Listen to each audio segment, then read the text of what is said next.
पिछले बार जो बताए थे सब सेल फॉर्म में इलेक्ट्रॉनिक कॉन्फ़िगरेशन लिखने का, सबको क्लियर हो गया?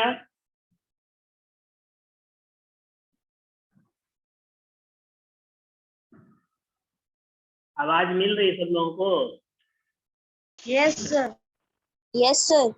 पूछे हम कि सबको क्लियर हो गया वो जो हम यस सर।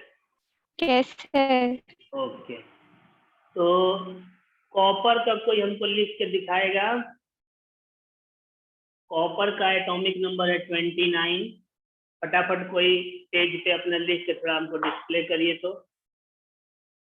इलेक्ट्रॉनिक कॉन्फ़िगरेशन याद नहीं आ रहा है सीक्वेंस, तो स्क्रीन शेयर कर देते हैं, स्क्रीन पे आ जाएगा।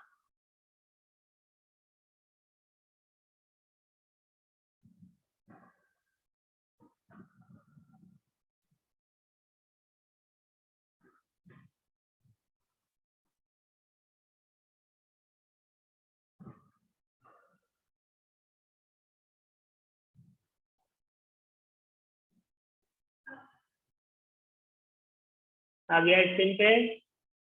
सीक्वेंस दिखाई दे रहा होगा नीचे। एस में 2 इलेक्ट्रॉन भरते हैं, पी में 6, डी में 10 और एस में 14 मैक्सिमम। तो आपको लिखना है किसका? कॉपर का, जिसका एटॉमिक नंबर होता है कितना? 29। 29। हाँ 29। ओके, तो फटाफट कोई लिख के दिखाओ, देखते हैं कौन सबसे पहले दिखाता है।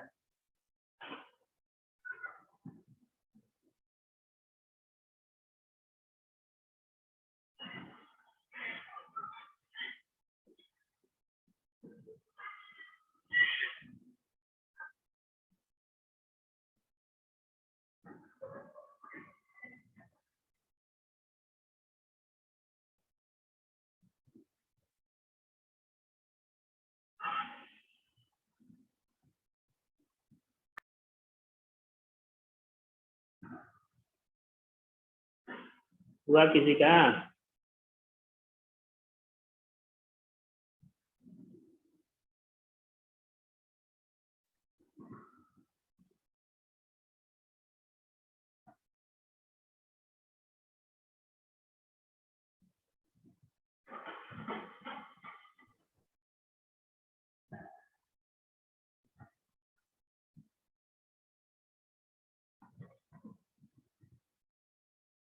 सर 2881।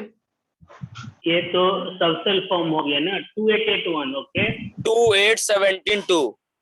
2881 जिसने भी बोला, तो आपको सब जोड़ करके 19 आ रहा है, तो 19 नहीं 29 बनाना है। 28172, ठीक है? 28172। ओके, सबसेल फॉर्म में बताइए।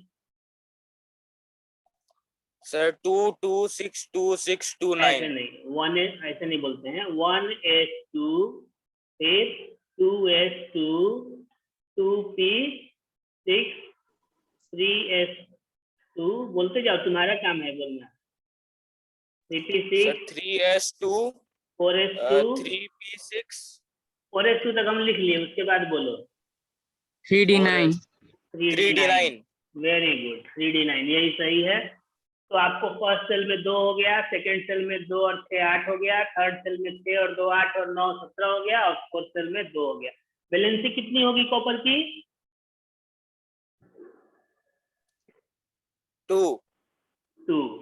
लेकिन हम लोग जानते हैं कि कॉपर की वैलेंसी 1 भी होती है और 2 भी होती है ना? कितने लोगों को ये पता है? सर पता है मेरे को। पता है।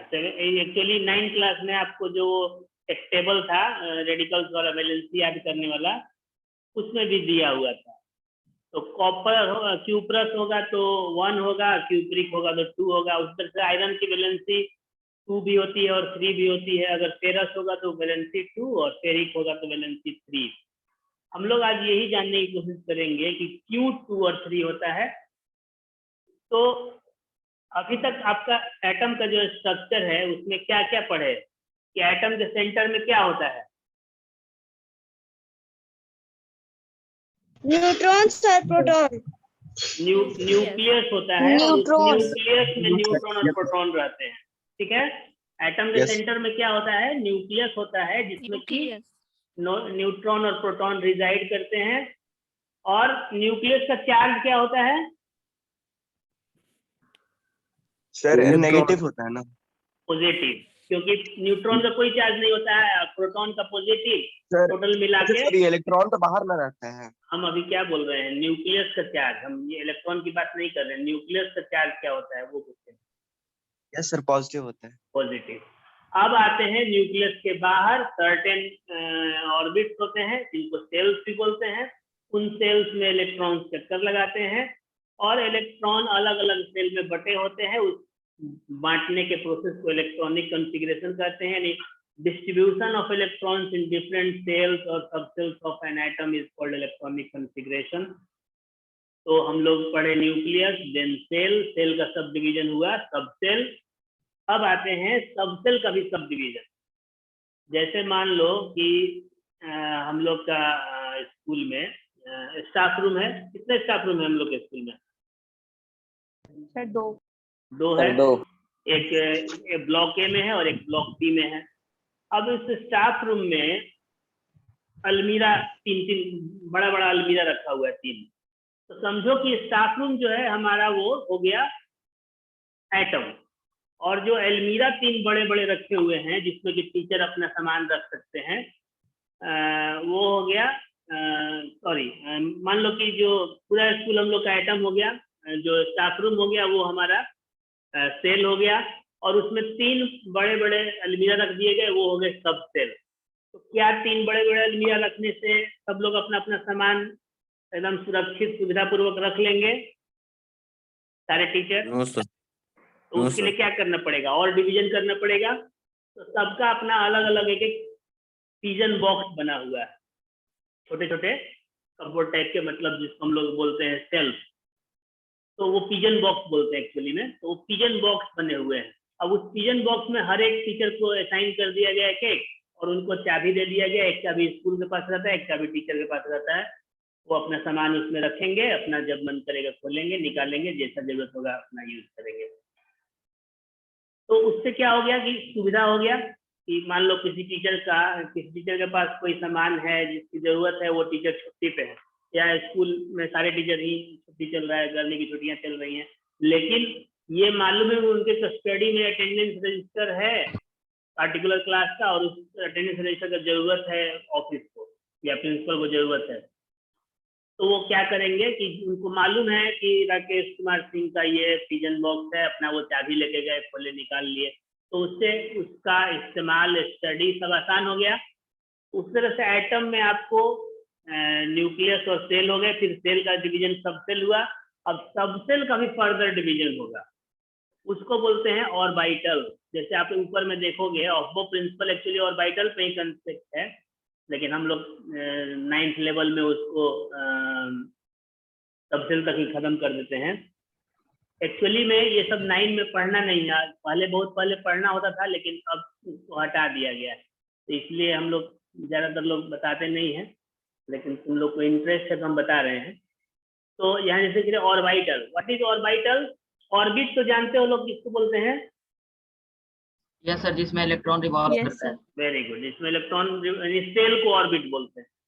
और उसका पार्ट हो गया सबसेल, और सबसेल में ऑर्बिटल्स। ऑर्बिटल्स क्या हो गए? ऑर्बिट या सबसेल के छोटे पार्ट। एक्चुअली ऑर्बिटल जो है वो सबसेल के पार्ट नहीं है, बल्कि वो एक सबसेल के ही उनको डिवीजन के। जैसे आप 4 सबसेल कौन कौन से हैं? SPDF। SPDF। एस में कितने इलेक्ट्रॉन? सॉरी, दो। 2। Very good. हाँ, डी में 6, डी में 10, 10 और एस में 14। तो अब आपको ऑर्बिटल जो है, एक ऑर्बिटल में अधिक से अधिक इलेक्ट्रॉन 2 रह सकते हैं। तो बताओ कि एस सबसेल में कितने ऑर्बिटल हो सकते हैं? एक। पी में 2। ठीक से समझ के बोलो। सर सर 3 3 यस, एस में चूंकि 2 इलेक्ट्रॉन है तो इसलिए ऑर्बिटल कितने हो गए 1। पी में टोटल 6 इलेक्ट्रॉन तो ऑर्बिटल कितने होंगे 3, क्योंकि एक ऑर्बिटल में अधिक से अधिक 2 ही इलेक्ट्रॉन रहता है। डी में कितने होंगे 5 5 सर 5 5। Very good. और एस में 7 7। ओके, तो अब आप थोड़ा सा ये समझो, पीरियोडिक टेबल देखे हो लोग? Yes sir. Yes sir. Periodic table में कितने ग्रुप होते हैं? अगर पीरियोडिक टेबल दिखता तो शेयर करते कि तुम लोग? अच्छा, ये पहले समझ लो, उसके बाद पीरियोडिक टेबल शेयर भी करके दिखा देंगे, है मेरे पास लैपटॉप में। पीरियोडिक टेबल में कितने ग्रुप होते हैं, किसी को पता है? 7 शायद। 18। ग्रुप 1 से लेकर ग्रुप 18 तक। ग्रुप 18 जिसमें कि आपको इनर्ट गैसेज होते हैं, हीलियम, नियन, जेनन, रेडन, क्रिप्टन, ये सब होते हैं। तो वो 18 ग्रुप होते हैं और 7 पीरियड्स होते हैं। अच्छा, नीचे में इसको हम थोड़ा सा शेयरिंग को स्टॉप कर देते, तुम लोग को पीरियोडिक टेबल दिखा ही देते हैं।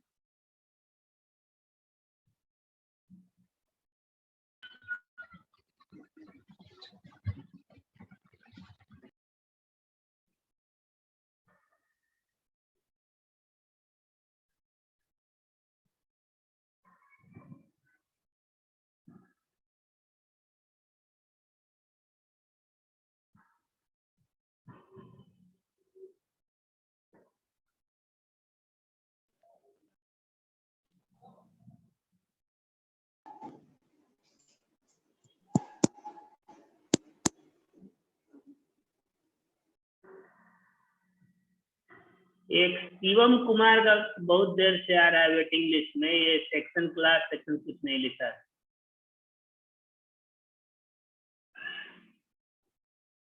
पीरियोडिक टेबल आ गया स्क्रीन पे, periodic table. Yes sir. Yes sir, आ गया। तो आपको 18 ग्रुप दिख रहे हैं, यस है सर ना? और 7 पीरियड, ये देखो 1 से लेके 18 तक ग्रुप हो गया, और ये जो ऊपर से नीचे दिख रहा है 1 से 7 तक, ये कहलाते हैं पीरियड।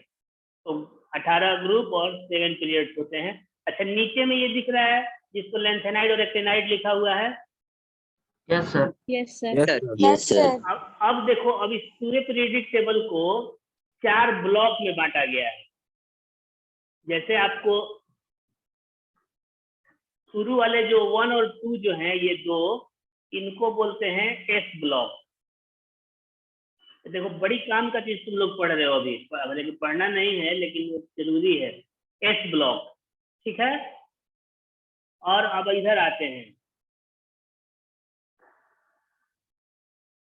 एस ब्लॉक जो लिखे थे वो दिख रहा है जी?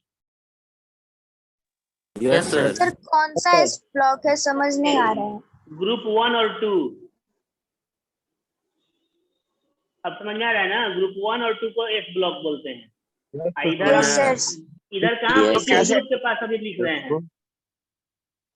सर आइडेंटिफाई कैसे 13 करेंगे कौन सा ग्रुप एस ग्रुप है? 13 बता रहे हैं, सब बता रहे हैं। सुनो, पहले मेरी बात सुनते रहोगे तो पता चलेगा।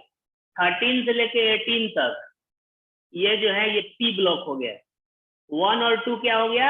कहीं आप नोट कर सकते हो तो नोट भी करते रहो, तो इसीलिए हम बोलते हैं कॉपी पेन लेके बैठना चाहिए।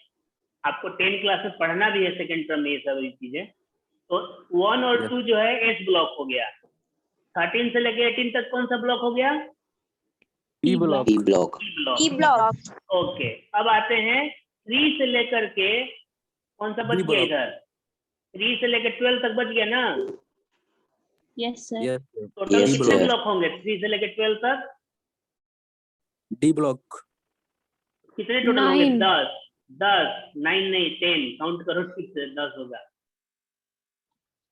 ठीक है, डी ब्लॉक हो गया। Yes sir. यहाँ तक क्लियर हुआ कि क्यों होगा वो भी बताएंगे। कौन कौन सा S block, D block, P block हुआ, ये समझ में आया? Yes sir. Yes sir. और यस सर। अब आते हैं नीचे। थोड़ा सा नीचे जाते हैं, जो आपको लैंथेनाइड और एक्टिनाइड दिख रहा है उसको बोलते हैं एस ब्लॉक। ठीक है, तो पूरा पीरियोडिक टेबल आपका 4 ब्लॉक में बट गया। पहला आपका एस ब्लॉक हो गया 1 और 2, उसके बाद 3 से लेके 12 तक जो है वो हो गया आपका डी ब्लॉक, 13 से लेके 18 तक जो है वो पी ब्लॉक, और ये जो नीचे वाले दोनों हो गए वो हो गया एस ब्लॉक। क्यों हो बोलते हैं पी ब्लॉक? अच्छा, आप थोड़ा सा चीज को ध्यान से नोटिस करो, तो एसपीडीएफ क्या होता है? जिनको ये 4 ब्लॉक दिख रहा है, एसपीडीएफ ही दिख रहा है ना ब्लॉक का नाम। Yes sir. तो एसपीडीएफ क्या होता है? सबसेल का नाम। तो आपका जो इलेक्ट्रॉन, लास्ट इलेक्ट्रॉन जिस सबसेल में जाएगा वो एलिमेंट उसी ब्लॉक का एलिमेंट कहलाएगा। सभी आपने कॉपर का बताया 1s2, 2s2, 3s2, 3p6, 4s2, 3d9, तो लास्ट इलेक्ट्रॉन किस सबसेल में गया? सर डी में। डी में। तो डी में दिख रहा है कि नहीं कॉपर? डी ब्लॉक में दिख रहा है कॉपर? यस दिख रहा है। Yes sir. Yes sir. अब आप कार्बन का बोलो तो थोड़ा सा, कार्बन का एटॉमिक नंबर 6 है, तो उसका सबसेल फॉर्म में बोलो तो इलेक्ट्रॉनिक कॉन्फ़िगरेशन 2,4 2,4 तो सेल फॉर्म में हो गया, सबसेल फॉर्म में बताओ। सर पी सेल में 1s2, 2s2, 2p2, यही होगा ना? 1s2, 2s2, 2p2, last electron किस में गया? सर पी में। तो कार्बन आपको पी ब्लॉक में दिख रहा है। Yes sir. Yes sir. और अब एक और चीज लेते हैं, मैग्नीशियम। मैग्नीशियम का एटॉमिक नंबर कितना? 11 12। तो क्या होगा? 1s2, 2s2, 2p6, 3s2 होगा। 1s2, yes sir. 2s2, 2p6 10 हो गया, और 3s2। तो लास्ट इलेक्ट्रॉन किस में गया? एस में। तो एस ब्लॉक में मैग्नीशियम आपको दिख रहा है। Yes sir. Yes sir. तो कैसे ब्लॉक का नाम रखेंगे, कौन सा एलिमेंट किस ब्लॉक में हो गया तो पता चल गया। एफ ब्लॉक वाला नहीं बताएंगे Yes, कि sir. उसमें कम से कम 58 एटॉमिक नंबर चाहिए, तो थोड़ा लंबा हो जाएगा, वो भी अपना घर पे प्रैक्टिस करोगे तो समझ में आ जाएगा। यहाँ तक किसी को कोई कंफ्यूजन कि कौन सा ब्लॉक में कौन एलिमेंट जाएगा? No sir. No oh sir. Okay. अब हम लोग वापस इसमें जाते हैं, अपने जो इलेक्ट्रॉनिक कॉन्फ़िगरेशन वाला हम लोग काम कर रहे थे उसमें। ओके, तो अब आपको पहले बता दिए हम कि एस में 2 ऑर्बिटल होगा, पी में 3 होगा, डी में 5 होगा, एस में 7 होगा। तो एस, पी और एस में प्रॉब्लम नहीं होता है, क्योंकि एस बहुत छोटा, एस और पी जो है बहुत छोटे ऑर्बिटल्स हैं। पी में 3 ही होता है, एस में तो 1 ही होता है, तो उसमें कोई दिक्कत नहीं है। पी में भी कोई दिक्कत नहीं है, 3 है। जैसे होता क्या है कि इलेक्ट्रॉन की प्रॉपर्टी के बारे में थोड़ा सा जानना पड़ेगा कि इलेक्ट्रॉन में क्या क्या प्रॉपर्टी होता है। तो इलेक्ट्रॉन में चार्ज होता है कि नहीं होता है? Yes sir. Negative charge. Yes sir. Negative charge. Electron में मास होता है नेग्लिजिबल। नेग्लिजिबल, लेकिन होता तो है ना? यस होता है। Yes sir. ओके। अब उसके अलावा और भी कुछ प्रॉपर्टी होता है इलेक्ट्रॉन में। इलेक्ट्रॉन में और भी 2 प्रॉपर्टी होता है। एक होता है स्पिन, जैसे आप क्रिकेट सुने देखते होंगे तो ऑफ स्पिन और लेग स्पिन, यही होता है ना? मगर हमको याद है यस सर। यस 2 टाइप का स्पिन होता है। उसी तरह से स्पिन इलेक्ट्रॉन का होता है। अगर कोई इलेक्ट्रॉन ऐसे मूव करता है, क्या बोलेंगे, क्लॉकवाइज या anti clockwise? Anti clockwise. Anti clockwise. फिर से ध्यान से देखो, क्लॉकवाइज होगा सर। क्लॉकवाइज। घड़ी की सुइयां जिस डायरेक्शन में चलती है वो क्लॉकवाइज कहलाता है। और इलेक्ट्रॉन Yes, अगर sir. ऐसे चलेगा तो क्या कहलाएगा? Anti clockwise. Anti clockwise. तो आपको हर हाँ ओके, जितने इलेक्ट्रॉन होते हैं उनमें मान लो कि अगर 6 इलेक्ट्रॉन हैं पी सबसेल में, तो 3 जो है वो क्लॉकवाइज चलेंगे और 3 जो है वो एंटी क्लॉकवाइज चलेंगे। जैसे कि ऊपर वाला जो एरो दिख रहा है वो क्लॉकवाइज का सिंबल हो गया, और जो नीचे वाला एरो दिख रहा है वो एंटी क्लॉकवाइज का सिग्नल हो गया।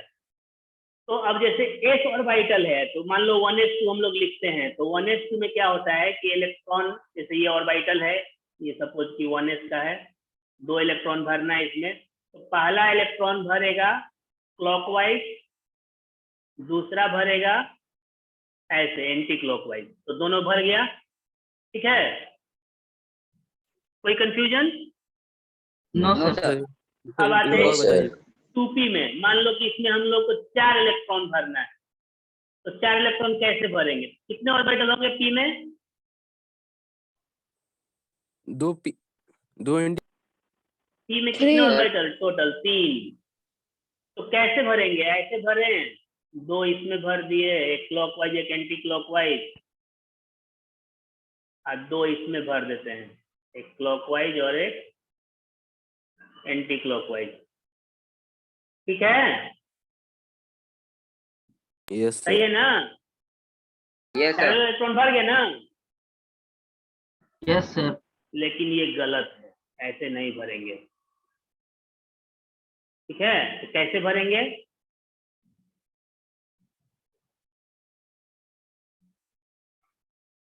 पहले क्या करेंगे कि जितने इलेक्ट्रॉन है उनको पहले हम लोग क्लॉकवाइज सब में पैरेलल स्पिन में भरते हैं। पहले कैसे भरेंगे? पैरेलल स्पिन में। तो 3 भर गया, कितना बच गया अब इलेक्ट्रॉन? एक। तो एक इसमें भर दिए एंटी क्लॉकवाइज में, पहला वाला में, तो ये सही हुआ आपका। ठीक है, अच्छा आप तो सर बाकी दोनों का एंटी क्लॉकवाइज काउंटर पार्ट नहीं होगा? नहीं, अगर 6 होगा तो बाकी में भी एंटी क्लॉकवाइज होगा। हमारे पास 4 ही इलेक्ट्रॉन है, जबरदस्ती थोड़ा इसमें एंटी क्लॉकवाइज डाल देंगे। अगर 6 होता तो सब में क्लॉकवाइज एक एक एंटी क्लॉकवाइज होता। हमारा सिखाने का मतलब ये था कि अगर 4 इलेक्ट्रॉन है तो पहले पैरेलल क्लॉकवाइज सब भर जाएगा, तब एंटी क्लॉकवाइज भरना स्टार्ट करेंगे। समझ में? अगर 5 होगा तो फिर इसमें आएगा, तो पैरेलल क्लॉकवाइज कितना भरेंगे? हाँ, पैरेलल क्लॉकवाइज कितना भरेंगे? 3 ऑर्बिटल 3 ही ना भरेंगे, जितना ऑर्बिटल उतने ना भरेंगे। 3 ऑर्बिटल 3 भरेंगे, 5 होगा तो 5 भरेंगे। तो अच्छा, अब आपको एक मैथमेटिक्स में टर्म पढ़ाया गया होगा 8th क्लास में, स्पेशली सिमेट्रिक और asymmetric. Yes sir. Yes sir. ये जो ऑर्बिटल का आपको स्ट्रक्चर दिख रहा है, ये सिमेट्रिक है या एसिमेट्रिक है? 2p4 जो हम लोग नीचे लिखे हैं, इज इट सिमेट्रिक और एसिमेट्रिक? Sir asymmetric. एसिमेट्रिक। तो आपको केमिस्ट्री कहता है कि एसिमेट्रिक जब ऑर्बिटल स्ट्रक्चर होगा तो वो स्टेबल नहीं होगा। ठीक है ना? Yes sir. तो यानी कि अगर सिमेट्रिक नहीं होगा तो अनस्टेबल होगा। अभी हम ये सब हटाते हैं, अब डी पे आते हैं। एस और पी में सिमेट्रिक हो कि एसिमेट्रिक हम लोग कुछ नहीं कर सकते। डी में आते हैं, जैसे कि मान लो कि आपका 3D, इसमें आपको कितने ऑर्बिटल होंगे टोटल? 5। 1 2 3 4 5 हो गया। ठीक है, अब इसमें इलेक्ट्रॉन हम लोग भरते हैं। तो जैसे कि हमारा जो कॉपर का आया था 3D9 था ना जी? Yes yes sir. तो पहले क्या करेंगे? पैरेलल भरेंगे। तो 1 2 3 4 5। अब इसको, अब 4 इलेक्ट्रॉन बचे हैं हमारे पास, तो एंटी क्लॉकवाइज भरना स्टार्ट करते हैं।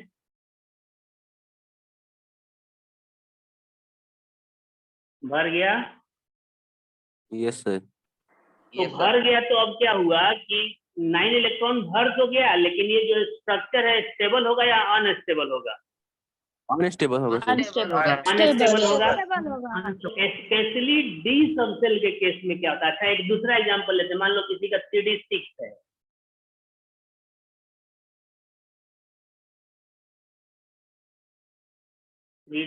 है, इसका कैसे भरेगा ये भी देख लेते हैं हम लोग।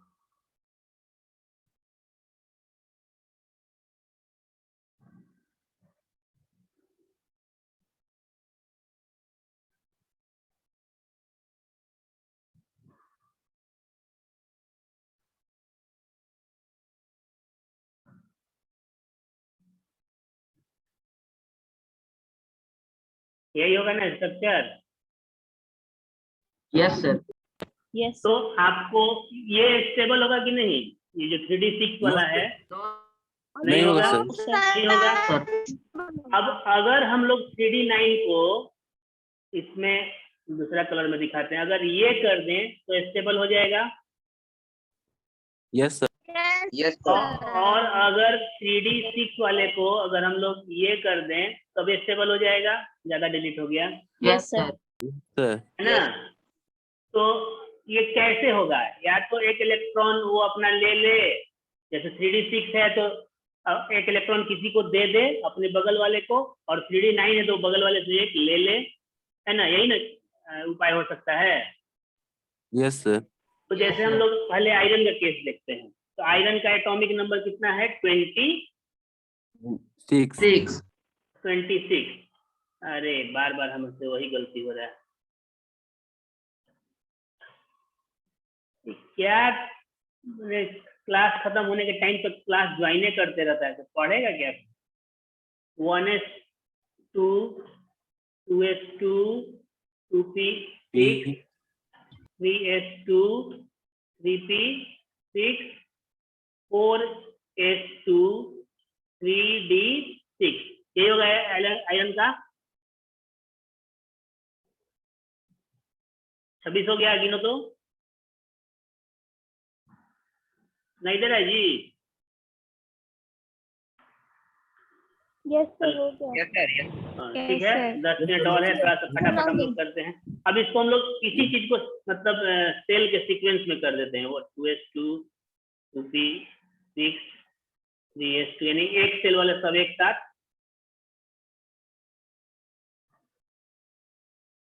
ठीक है, 3s3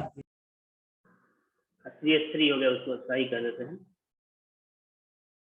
ठीक है, सही है ना, 26 हो गया, सेल वाइज अरेंज कर दिए। Yes, sir. अब कहता है कि अगर 3d6 है तो किसी को एक दे करके अपने बगल वाले को, तो ये 5 हो जाएगा तो स्टेबल हो जाएगा। तो बाकी सब जो है, यानी कि 1s2 से लेकर के 3p6 तक तो सेम ही रहेगा, और ये जो है ये 3d5 हो जाएगा। तो इसके बगल में क्या है? 4s है, तो 4s में 2 पहले से है, एक और जा सकता है इलेक्ट्रॉन क्या? Yes sir. नहीं जा सकता है, एस में मैक्सिमम 2 ही इलेक्ट्रॉन रहता है, तो एस में नहीं जाएगा। तो उसके बाद जो है 4p आता है, तो एक इलेक्ट्रॉन 4p में चला जाएगा। ठीक है, अब स्टेबल हो गया आयरन का कॉन्फ़िगरेशन। यस अगर सर। मान लो कि एक इलेक्ट्रॉन हट गया तो नेक्स्ट में चला गया, तो ये स्टेबल हो गया ना। 3D जो सबसेल था ऑर्बिटल, ये सिमेट्रिक हो गया, तो स्टेबल हो गया। अब बताओ कि आयरन के लास्ट सेल में कितने इलेक्ट्रॉन है? अगर इसको सेल वाइज लिखते हैं अब, तो फर्स्ट सेल में 2, सेकेंड सेल में 8, थर्ड सेल में कितना हुआ जी? तीनों जोड़ो तो 16। 13 तो 3 8 13 3। और अगर पहले का केस में आते हैं हम लोग, ये जो पहला इलेक्ट्रॉनिक कॉन्फ़िगरेशन हम लोग लिखे थे, यानी ये वाला में आते हैं, नीचे वाले में। अगर इस केस में आते हैं तो क्या लिखते? 2 8 14 2। अब बताओ कि इस केस में वैलेंसी कितना होगा? 2 2। Very good. और अब इस केस में बताओ कि वैलेंसी कितना होगा? 3 समझ में आ गया कि आयरन की वैलेंसी 2p होती है और 3p होती है। Yes yes sir. Sir. yes sir. इसी तरह से कॉपर का भी होता है। अब जैसे कॉपर का हमको लिखना है तो सिंपली हम लोग क्या करते हैं, इसमें थोड़ा सा चेंज करते हैं। ये देखो, पूरा हम इसको कॉपी कर लेते हैं।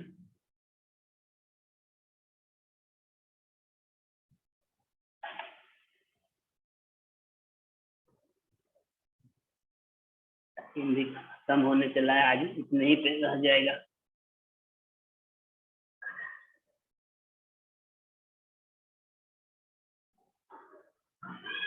कितना हो जाएगा? 9 6 15 और 2 17। अब 3d9 था, तो 3d क्या करना है? 3d10 करना है। तो एक इलेक्ट्रॉन लेना है, कहाँ से लेगा जी? बगल वाले से। तो क्या हो जाएगा? 4s1 हो जाएगा ना। Yes sir. तो Yes, sir. ये 4s1 हो तो वैलेंसी कितना हो जाएगा? 1 हो जाएगा। 1 तो प्रूफ हो गया ना कि कॉपर की वैलेंसी 1 भी होती है और 2 भी होती है। Yes sir. Yes, sir. तुम लोग का तो थोड़ा क्वेश्चन यही सी था। कॉपर थोड़ा सीखो सर और बताइए। तो सर ट्रांजिशन सीरीज में जितना भी होगा ट्रांजिशन मेटल सबका हाँ तो जी, ट्रांजिशन इसीलिए उसको बोलते हैं क्योंकि उसके प्रॉपर्टी बदलते हैं। तो जनरली जो ट्रांजिशन एलिमेंट्स हैं वो मल्टीपल वैलेंसी शो करते हैं। जरूरी नहीं कि सारे करेंगे, लेकिन जो बहुत सारे जो एलिमेंट हैं वो उनका दो स्टेट होता है। एक होता है स्टैंडर्ड स्टेट, जैसे आयरन का स्टैंडर्ड स्टेट हो गया 2, एक्साइटेड स्टेट तो वो हो गया 3, कॉपर का स्टैंडर्ड स्टेट 2, एक्साइटेड स्टेट 1। समझ आई बात? Yes sir. एक्साइटेड इसको बोलेंगे जब डी सेल को सिमेट्रिक करने के लिए इलेक्ट्रॉन जंप करेगा, या तो दूसरे से आएगा या फिर दूसरे में जाएगा, तब उस स्टेट को बोलेंगे एक्साइटेड स्टेट, और उसमें वैलेंसी चेंज होगा। और ये पर्टिकुलरली डी सब सेल में ही होता है। इसीलिए डी ब्लॉक के एलिमेंट जो ट्रांजिशन एलिमेंट्स भी कहे जाते हैं, उन्हीं में ये प्रॉपर्टी आपको देखने को मिलेगा। इसको अच्छे से स्क्रीनशॉट आउट ले करके सेव कर लो अपने पास, ताकि बाद में भी जरूरत पड़े तो याद रखें। कि अब 5 मिनट बचा हुआ है, अब हम आज नया चैप्टर स्टार्ट नहीं करेंगे, कल स्टार्ट करेंगे। और कोई क्वेश्चन हो तो पूछ लो, 5 मिनट है। इसी को एक बार और बताइए ना। किसको? सर कॉपर वाला। कॉपर वाला। तो ये इलेक्ट्रॉनिक सर कौन कॉन्फ़िगरेशन, कॉपर वाला। एक सेकंड, इसको कॉपर वाला बता लेंगे तो उसके बाद पूछोगे। तो ये कॉन्फ़िगरेशन सही है ऊपर में, यहाँ तक क्लियर है? सर। उसके नीचे इसको Yes, sir. Cell wise arrange कर दिए, यहाँ तक भी क्लियर है? मैंने कॉन्फ़िगरेशन वही है, खाली 3 वाला सब एक साथ लिख दिए, 4 वाले को लास्ट में लिख दिए। यहाँ तक clear? Yes sir. Yes valency 2 निकला, ये भी क्लियर? Yes sir. जो पूछा है उसको भी पूछ रहे हैं? Yes sir. ओके। तो अब 9 यहाँ पे हम बताए थे कि अगर 9 है तो किसी और से एक ले करके ये सिमेट्रिक होना चाहता है, तो एक कहाँ से लेगा? तो अपने बाद वाले से लेगा। तो इसके बाद में क्या है? 4s2 है। तो एक में अधिक से अधिक 2 रह सकता है, लेकिन कम से कम 1 या 0 भी रह सकता है। तो इसमें से एक ले लिया तो ये 3d10 हो गया, और ये क्या बच गया? 4s1। तो अब आपका वैलेंसी क्या हो गया? ये चेंज करना होगा, ये हो गया 2, 8, 18 और 1। तो वैलेंसी क्या हो जाएगी? 1। क्लियर हुआ? Yes sir. चलो, और कोई क्वेश्चन? 3 मिनट और बचा हुआ है। 3 मिनट, हाँ 3 मिनट है, नहीं तो हम समाप्त करेंगे आज। सर कल कौन सा चैप्टर स्टार्ट करेंगे? इस बारे में और भी सर बताइए। क्या बता दें? उस टाइप का तुम लोग अब खुद से लिखो, हम बताएंगे तो वो ज्यादा फायदेमंद नहीं होगा। अपने से जब लिखोगे ना, जैसे मान लो कि 6 वाले जो और हैं, कॉपर के नीचे जो आयरन के नीचे जो आपको पीरियोडिक टेबल में मिलेगा, उसका लिख के देखो, उसका करके देखो। कॉपर के नीचे जो 9 वाला मिलेगा उसको लिख करके देखो। तो पीरियोडिक टेबल आपके पास है, उसमें ढूंढो और लिखो खुद से, क्लियर होगा। हम बताते जाएंगे। यूज किसका ज्यादा होता है? दोनों का यूज होता है। बोले कि कौन सा चैप्टर स्टार्ट कीजिएगा? हाँ, कौन सा चैप्टर स्टार्ट कीजिएगा? Acid, basis and salt. Sir transition जो सर एलिमेंट जो होता है फर्स्ट वो पेज कौन होने से वाला है ब्लॉक उसमें में होते सिलेबस हैं? क्या होगा? एक सेकंड, एक एक करके। हाँ बोलो, क्या पूछे? फर्स्ट पेज होने वाला उसमें सिलेबस क्या होगा? पहले ही सिलेबस बताया जा चुका है। फर्स्ट चैप्टर सिलेबस होगा केमिकल रिएक्शंस एंड इक्वेशन। तो जो फर्स्ट पेज होने वाला है वाला फर्स्ट। हाँ जी, एग्जाम में फर्स्ट MCQ वाला। हम समझ रहे हैं, pre mid term. No sir, वो एक और MCQ वाला होने वाला है ना, 50% वाला। तो एमसीक्यू ही ना होगा वो प्री मिड टर्म। सर वो मिड टर्म का पूछ रहा है। मिड टर्म में 3 सर चैप्टर। नवंबर में होगा। मिड टर्म में 3 चैप्टर। मिड टर्म में आपको chemical reaction and equation, acid, basis and salt और मेटल एंड नॉन मेटल। हाँ सर कल sir metals non metal start कीजिए सर। नहीं, acid, basis and salt second lesson है, वो स्टार्ट करेंगे। एसिड बेस नहीं पढ़े, नहीं मेटल में सीक्वेंस में जाना है ना, इसलिए दिक्कत हो जाएगा। मान लो कि बाकी टीचर स्टार्ट करेंगे एसिड, बेसिस एंड सॉल्ट, और वो दे देंगे आपको क्वेश्चन, उससे हम मेटल नॉन मेटल पढ़ाए रहेंगे, दिक्कत हो जाएगा। हाँ, और किसी कोई क्वेश्चन? कोई एक गर्ल किसी कोई कुछ पूछ रही थी? Yes sir. सर जो एलिमेंट होते हैं जिसके 2 या मतलब 1 से ज्यादा वैलेंसी होती है सर, वो मेनली किस ब्लॉक में होते हैं? डी ब्लॉक में। ट्रांजिशन एलिमेंट्स बोलते हैं इसीलिए उसको। जैसे आप उससे और भी बहुत सारे होते हैं, कलर चेंज करते हैं। कॉपर का आप ऑक्साइड देखोगे तो अगर वैलेंसी 1 वाला है तो उसका कलर कुछ और होगा, वैलेंसी 2 वाला है तो उसका कलर कुछ और होगा। तो मतलब उसमें बहुत सारे 11th जब में जाओगी तो एक आपको पढ़ना है पूरा लेसन ही सॉलिड स्टेट, ठीक है ना। तो सॉलिड स्टेट में आपको ट्रांजिशन एलिमेंट्स नाम का एक चैप्टर मिलेगा, उसमें पूरा उसके बारे में प्रॉपर्टी पढ़ना है। तो वो पूरा इनऑर्गेनिक केमिस्ट्री का टॉपिक है। सर तो डी तो ब्लॉक सर के ये- सारे एलिमेंट की प्रॉपर्टी शो करते हैं। डी ब्लॉक में जो एलिमेंट्स हैं, जो वैसे एलिमेंट जो एक से अधिक प्रॉपर्टी शो करते हैं, मतलब प्रॉपर्टी उनका वेरिएबल होता है, तो उनको ट्रांजिशन एलिमेंट्स बोलते हैं। सर ये जो दोनों अलग अलग वैलेंसी वाले हैं हाँ आयरन हाँ, के, वो दोनों एक दूसरे के आइसोटॉप्स कहलाएंगे। आइसोटोप भी कहला सकते हैं। आइसोटोप एक्चुअली नहीं है वो, क्योंकि आइसोटोप जो है वो different number of Bond- neutron से होता है, उसमें न्यूट्रॉन का नंबर अलग अलग होने से वो आइसोटोप बनता है। लेकिन यहाँ पे सब नंबर सेम ही है, इलेक्ट्रॉनिक कॉन्फ़िगरेशन में सिर्फ अंतर आ रहा है, इसलिए वो आइसोटोप नहीं कहलाएंगे। ये आइसो इलेक्ट्रॉनिक स्पेसीज भी नहीं कहलाएंगे। तो वो एक अलग ही चीज हो गया, मतलब वो क्या बोलेंगे उसको, उसका कोई अलग से नाम नहीं दिया गया है। सर एनर्जी लेवल किसको कहेंगे सर? Energy level